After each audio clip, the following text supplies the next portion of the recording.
हमारा भारत देश दुनिया में अनोखा ऐसा देश है जहां की चिकित्सा प्रणाली हर एक व्यक्ति को स्वस्थ रहना सिखाती है, जिसको आप आयुर्वेद कहते हैं। दुनिया के किसी भी देश में ऐसी कोई चिकित्सा प्रणाली नहीं है जो स्वस्थ रहना सिखाती हो। ज्यादातर चिकित्सा प्रणालियां जो दुनिया में चल रही हैं, जिनकी संख्या अभी धीरे धीरे 100 के ऊपर पहुंच गई है, एलोपैथी है, बायोकेमिक है, होम्योपैथी है, मैग्नेट थेरेपी है, ऐसी करीब 100 से ज्यादा चिकित्सा पद्धतियां दुनिया भर में चल रही हैं। इन सभी के मूल में यह है कि आप पहले बीमार पड़ो, फिर हम आपको ठीक करेंगे। हाँ, इसमें शर्त ही यह है कि आप बीमार पड़ो। बिना बीमार पड़े ये चिकित्सा पद्धति आपको कुछ भी मदद नहीं करेगी। लेकिन भारत की जो चिकित्सा पद्धति है, जिसको हम आयुर्वेद कहते हैं, वो अनोखी है पूरी दुनिया में, जो ये कहती है कि बीमार ही मत पड़ो, स्वस्थ रहो।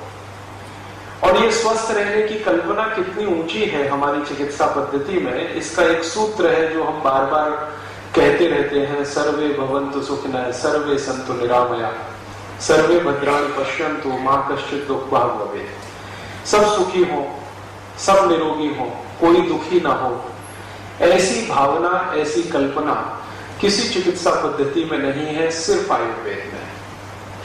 आयुर्वेद की ये जो चिकित्सा पद्धति इतनी ऊंची भावना लेकर हजारों वर्षों से इस देश में जो चलकर आई, आखिर उस देश में ऐसी क्या तकलीफ हो गई कि सब बीमार ही बीमार दिखाई देते।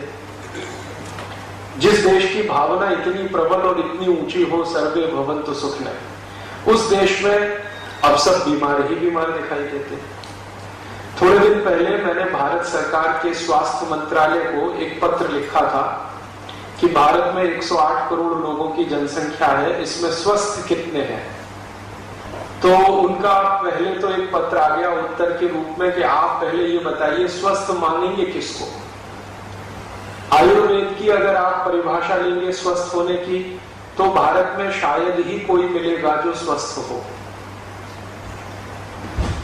और अगर एलोपैथी की परिभाषा लेंगे तो हो सकता है 20-25 करोड़ लोग स्वस्थ हों, बाकी बीमार हों।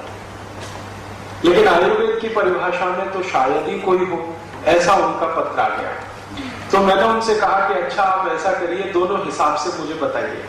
और मैंने उनसे पूछा कि भारत में सबसे पहली जनगणना हुई थी सन 1881 में, अंग्रेजों के जमाने में, वहां से आप मुझे बताइए कि सन 1881 में जब जनगणना हुई थी तो उस समय कितने स्वस्थ थे, और आज 2001 में जो आखिरी जनगणना अभी तक की हुई है उस समय कितने स्वस्थ हैं। तो सरकार की ओर से कहा गया कि ये तो बड़ा मुश्किल प्रश्न है, आपको इसका उत्तर मिलने में बहुत समय लगेगा, क्योंकि पुराने आंकड़े निकालना वो समय का काम है। हमने कहा ठीक है, चलेगा, मुझे कोई जल्दी नहीं है। बहुत दिन के बाद उनका एक और पत्र आ गया कि अभी आप ऐसा करिए कि संसद की पुस्तकालय में चले जाइए, लाइब्रेरी में चले जाइए, वहां पर ये सेक्शन है, वहां से आप खुद डॉक्यूमेंट्स देख के पता कर लीजिए।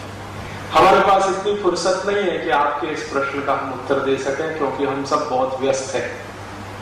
मैं चला गया, हमारे एक परिचित मित्र सांसद हैं, उनसे कहा कि मेरा एक पास बनवाइए, मैं लाइब्रेरी जरा देखना चाहता हूँ पार्लियामेंट की। पहले भी मैं बहुत बार गया हूँ। तो वहां की लाइब्रेरी में जाके जब 1881 के रिकॉर्ड्स मैंने निकाले तो उनका देखकर सामान्य समझ जो बनी मेरी कि अगर हम मान लें उस समय भारत की जनसंख्या लगभग 20 करोड़ थी, लेकिन 20 करोड़ की जनसंख्या में अगर हिसाब ऐसा निकाले, 5 आदमी अगर एक परिवार में रहते हो, 5 व्यक्ति एक परिवार में रहते हो, तो उसमें से 4 स्वस्थ थे।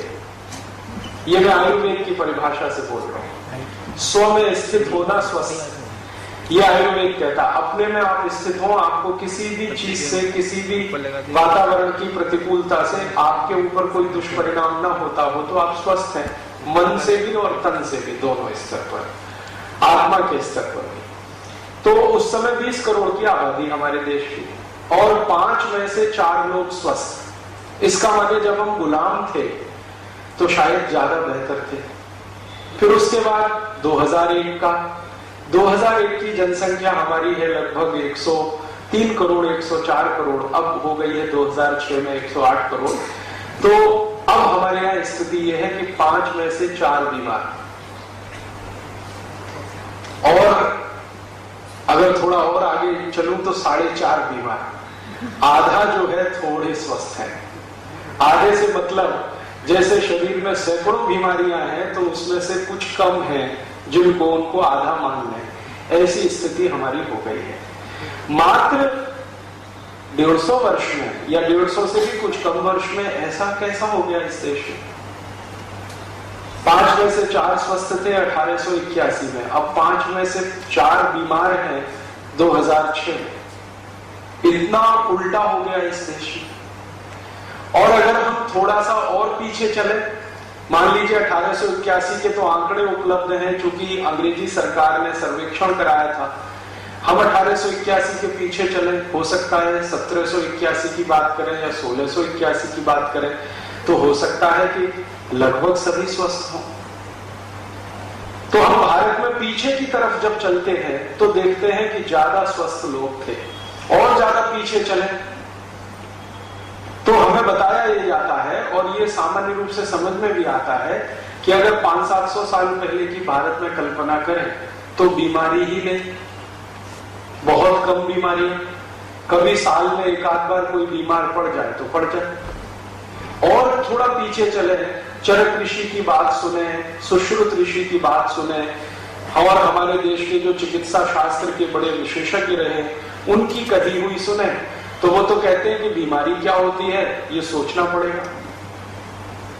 और उस जमाने में स्वस्थ लोग इतने कि आराम से 100 साल, 150 साल, 200 साल तक जिंदा रहे। तो ये दिखाई ये देता है कि भारत जैसे जैसे आगे बढ़ा समय के सापेक्ष, तो बीमार ज्यादा होता गया। ये बीमारियां आई कहां से? बाहर से आई क्या? तो बाहर से आने वाली बीमारियां तो बहुत थोड़ी होती है, जिनको हम वायरल इन्फेक्शन या बैक्टीरियल इन्फेक्शन है। ज्यादा बीमारियां बाहर से नहीं आती, कभी कभी कोई आ गई, जैसे आजकल एक बीमारी आ गई है चिकनगुनिया, जो सालों साल में हमें सुनाई दे रही है। हो सकता है आपने 10 साल तक पिछले लगातार सुना ही नहीं हो कि चिकनगुनिया क्या था, 20 साल तक भी नहीं सुना हो। और ऐसी नहीं है कि ये बीमारी सबको मार के चली जाएगी, थोड़े दिन में ये चली जाएगी। हो सकता है 2-5 दिन के बाद भीलवाड़ा वाले भूल जाएंगे कि चिकनगुनिया भी कोई आया। तो बाहर से कोई बीमारी आती है, ज्यादा टिक नहीं पाती, क्योंकि हमारा वातावरण और प्रकृति ऐसी है कि कोई बीमारी भारत में टिक नहीं सकती। सबसे ज्यादा सूर्य प्रकाश भगवान इसी देश को देता है, और सूर्य प्रकाश दुनिया में ऐसी अद्भुत वो है ताकत जो हर बीमारी के कीटाणु को या जीवाणु को खत्म करके ही दम लेती है। जिन देशों में सूर्य प्रकाश कम होता है वहां बीमारियां ज्यादा समय तक टिकती है, या कभी कभी तो परमानेंट हो जाती है। भारत में कोई भी बाहर से आई हुई बीमारी टिक नहीं पाती। कितना भी खराब वायरस यहाँ आ जाए, कितना भी खराब बैक्टीरिया आ जाए, कोई भी मच्छर बाहर से उड़ता हुआ आ जाए, ये चिकनगुनिया एक मच्छर से ही फैलने वाली बीमारी है, जो मानते हैं कि अफ्रीका की तरफ से आया है, लेकिन वो कितना भी ताकतवर हो 15-20 दिन से ज्यादा टिक नहीं पाता। तो बाहर से आने वाली बीमारियां तो बहुत ही कम है, मुश्किल से 8-10%। इसका माने 90% बीमारियां तो हमारे अपने अंदर से हैं, और अपने अंदर से बीमारी 90% ऐसे देश में हो जाए जहां सर्वे भवन्तु सुखने की कल्पना रही हो, तो इस पर चिंतन करने की जरूरत है कि भाई क्या हुआ हमको ऐसा पिछले 200 साल में जो हम इतने बीमार पड़ने लगे। मैंने इस विषय पर थोड़ा अभ्यास किया, थोड़ा सोचा, तो मुझे बिल्कुल स्पष्ट समझ में आ गया कि पिछले 200-250 वर्षों में हमने भारत की चिकित्सा व्यवस्था आयुर्वेद का अपने जीवन में पालन कम कर दिया। सर्वे भवन्तु सुखने की कल्पना जिस आयुर्वेद से आई है, उसी आयुर्वेद ने हमको बताया है कि आप सुखी कैसे रहें, और सुखी रहने के लिए स्वस्थ होना बहुत आवश्यक है। स्वस्थ व्यक्ति ही सुखी होता है, ये भारत की सर्वमान्य परिभाषा है और हजारों साल से चली आ रही है। हमारे देश में जितने भी महान व्यक्ति हुए, सबने एक बात कही कि सुखी वही है जो स्वस्थ है। आपके पास बहुत पैसा है, आप सुखी नहीं हैं, क्योंकि पैसे से सुख नहीं खरीद सकते। पैसे से सुविधाएं खरीदी जा सकती है, सुख नहीं खरीदा जा सकता। आप करोड़पति हो या रोडपति, स्वस्थ है तो सुखी है।